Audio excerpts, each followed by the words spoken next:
As a real estate agent, it feels like everyone is talking about the insane housing market. Home prices are skyrocketing, buyer demand is being propped up by historically low interest rates, and it feels like low inventory is on every home buyer's mind. So today, I thought we would dive into what's driving this historic housing market and see if we can pinpoint a market crash on the horizon. Hey there, my name is Nenad, and we all know that housing affordability has become a major issue, and it's most definitely on top of every American's minds, especially if you're living in some of the bigger cities across the United States where we've seen home prices climb in excess of 20% just over the last year. This graph right here charts the median sales price of homes sold in the United States. Notice that at the peak in Q1 of 2007, the median home price was $257,400. However, today in Q3 of 2020, we have increased to a median home price of $324,900. So from 2007 to 2020, this is an increase of 26% in just over 13 years. Now we are looking at a chart of the median household income. You'll see that from 2007 to 2019, the median household income has increased from $62,090 to $68,703. This is an increase of only just over 10%. This data solidifies that home prices are significantly outpacing median household income. And this outpacing is occurring in 80% of US markets. Not only does this affect the sales market, but housing affordability is a huge issue in the rental market as well. Today, we see that half of all renters are cost burdened. This means that they're spending 30% or more of their monthly income just on their rent. And we also see that 11 million Americans are spending 50% of their income on their housing every single month. If renters can no longer keep up with the increase in rents, these investors are no longer going to be interested in purchasing properties at their current sales price, and this is going to mean that the demand for houses is actually going to decrease as rents keep increasing. With mortgage prices at their lowest level in history, it has been one of the two key driving forces in the rise in home prices. Today, money is cheaper than it has ever been before, and those people who are able to afford a house are actually able to now take out a bigger loan because it's less costly to borrow that money. This means that home buyers are now able to offer more for a specific house, and this in turn is causing prices to rise quickly. So in this example right here, I want to illustrate to you guys how much of an impact the interest rate has when it comes to a buyer's ability to purchase a house. So let's say you and your lender have determined that $2,100 is the maximum mortgage payment that you can have per month. So in 2019, the average interest rate was 3.9%. So we'll put 3.9% in the interest rate. And let's say that you also have $110,000 for your down payment. So what you'll see from this example is that a purchase price of $550,000 is just barely going to keep you under that $2,100 a month mortgage payment. So you can afford a $550,000 house. Now this is keeping it pretty simple, and we're not including things like homeowners insurance or property taxes, just to keep it basic and straightforward. So now let's see what you can afford in 2020. So the average interest rate for this year has been 2.9%. And let's say you still have that down payment of $110,000. Well, you'll see that if we increase the purchase price to $600,000, you can now afford a $600,000 house, and your monthly payment is actually going to be even lower. It's going to be $2,039. So what you'll see here is how much of an impact decreasing the interest rate 1% has when it comes to your ability to buy a house. You didn't put down any more money for your down payment. You didn't have an increase in your salary.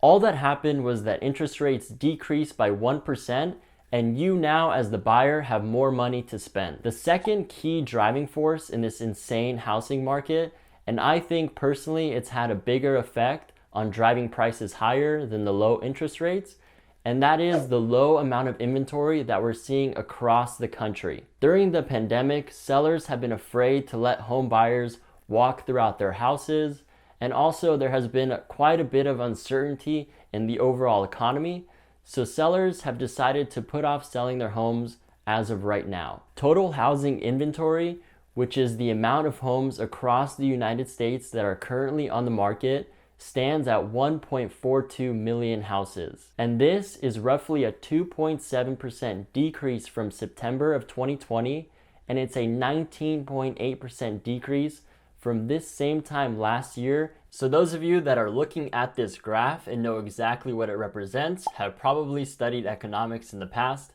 However, if you don't know what this is a supply and demand curve. So what I'm going to show you is how we come up with prices in the economy. So let's say that we have the supply of houses here, the demand of houses here, and that will lead us to an equilibrium price at P1.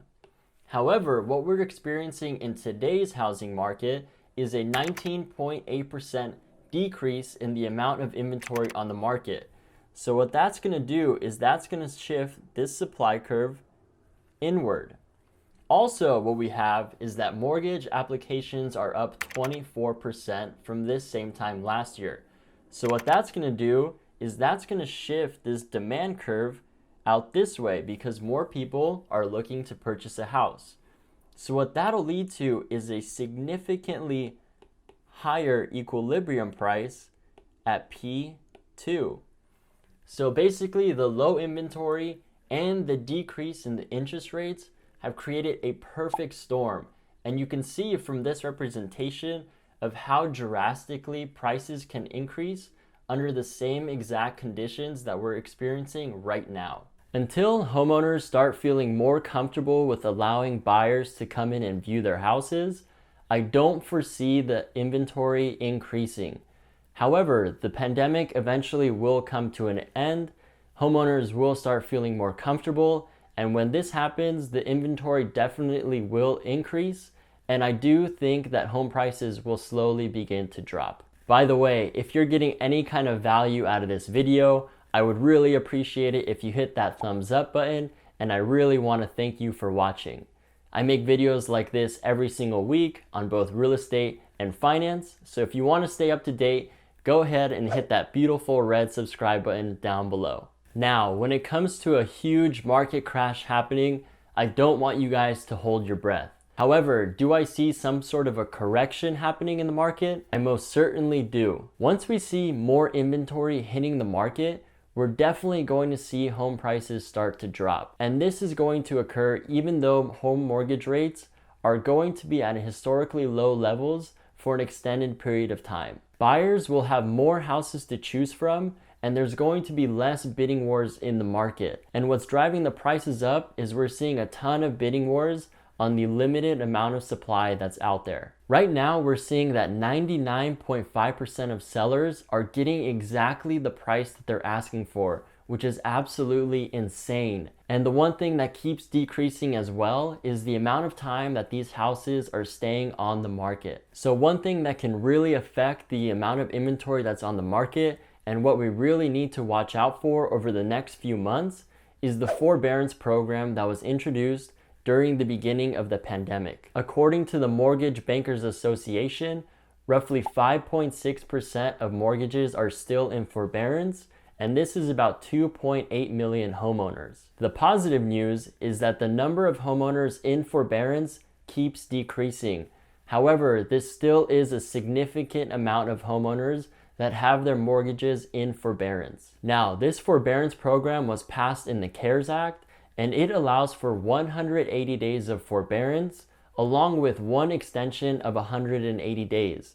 So we're going to see this program start to end in April or May of 2021. As soon as the forbearance program expires next year, we're definitely going to see how much of an effect it's going to have on the overall housing market. In my opinion, if the unemployment rate continues to decrease and the overall state of the economy continues to grow, we're definitely going to see the amount of mortgages in forbearance continue to decrease as well. However, if things get worse and people are in need of additional assistance but cannot get it, many of these homes that are in forbearance could end up in foreclosures. If this ends up happening, many of these homes that enter into foreclosure will start hitting the market towards the end of 2021, and this will in turn start increasing the amount of supply that's on the market. Unless we see millions of houses begin to end up in foreclosure, I personally do not see home prices decreasing that dramatically. Personally, I think prices are going to correct about 10 to 15%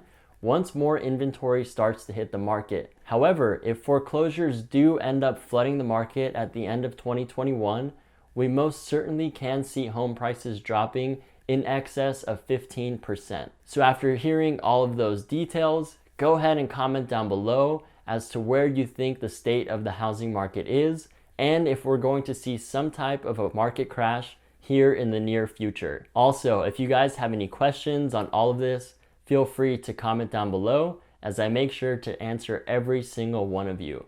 Again, I want to thank you for watching. I hope you have a happy holidays, and I'm sure I'll see you next time.